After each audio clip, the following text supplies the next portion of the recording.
नमस्कार दोस्तों, मैं तुषार जैन, CFO और रिसर्च हेड एट जैस्टो मनी गुरु और तुषार ग्लोबल सर्विसेज .com की तरफ से आपका स्वागत करता हूँ। आज 28 सितंबर सन 2023।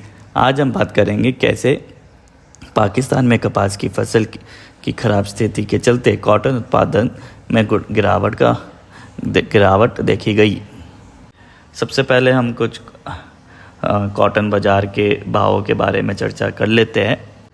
यदि हम तेलंगाना के स्पॉट मार्केट के भाव देखें तो उस तेलंगाना के अंदर वारंगल के कैंडी में 30 mm के भाव 60,500 से 61,000 रुपये के रहे। वही बीच के भाव 2600 से 2800 रुपये के रहे और भैंसा के भाव कैंडी के 29 mm के लगभग 60,500 से 61,000 के रहे। वही कपास के भाव 7200 से 7300 के रहे।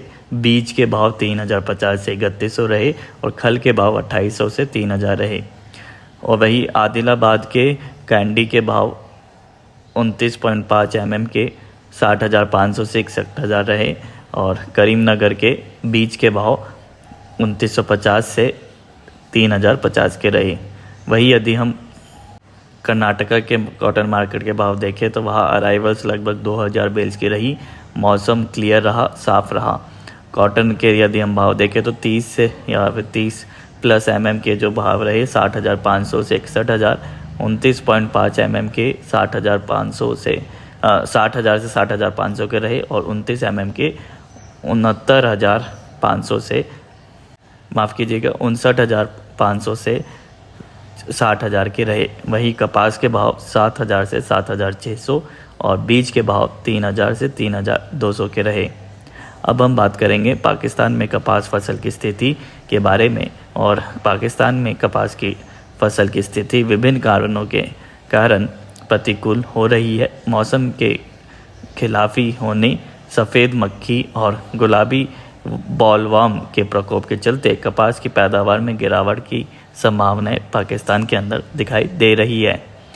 इससे हुई संभावना के साथ ही कॉटन की आवक में भी कमी की आशंका है। आपको बता दें कि पाकिस्तान को वर्तमान में लगभग 135 लाख गांठ कॉटन की आवश्यकता होती है, लेकिन अब की तिमाही में कॉटन की आवक की संभावना लगभग 70 लाख गांठ से भी कम हो सकती है।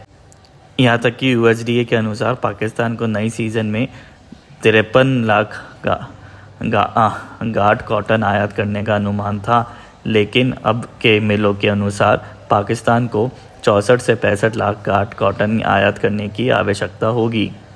इससे कॉटन उत्पादन में होने वाली गिरावट के साथ ही यह भारत में कॉटन की आवक का भी मूल्यांकन किया गया है।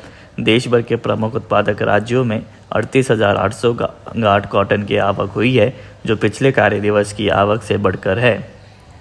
कुल आवकों में पंजाब, हरियाणा, राजस्थान, गुजरात, महाराष्ट्र, मध्य प्रदेश, आंध्र प्रदेश, तेलंगाना, तमिलनाडु और कर्नाटक में वृद्धि की खबर है। इस तथ्य के साथ कॉटन उत्पादों के लिए नई सीज़न में एक समय पर आवक के बढ़ने की आशंकाएं हैं, जो अग्रिम विश्लेषण के लिए दिलचस्पी वाली हो सकती है।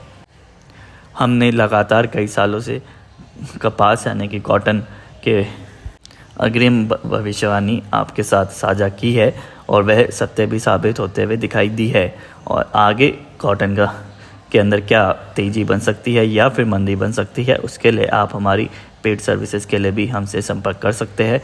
हमारी कॉन्टैक्ट डिटेल्स डिस्क्रिप्शन और वीडियो के ऊपर उपलब्ध है। तो आज के एपिसोड में इतना ही। आप देखते रहिए अजय स्टो money Guru. Thank you and good day.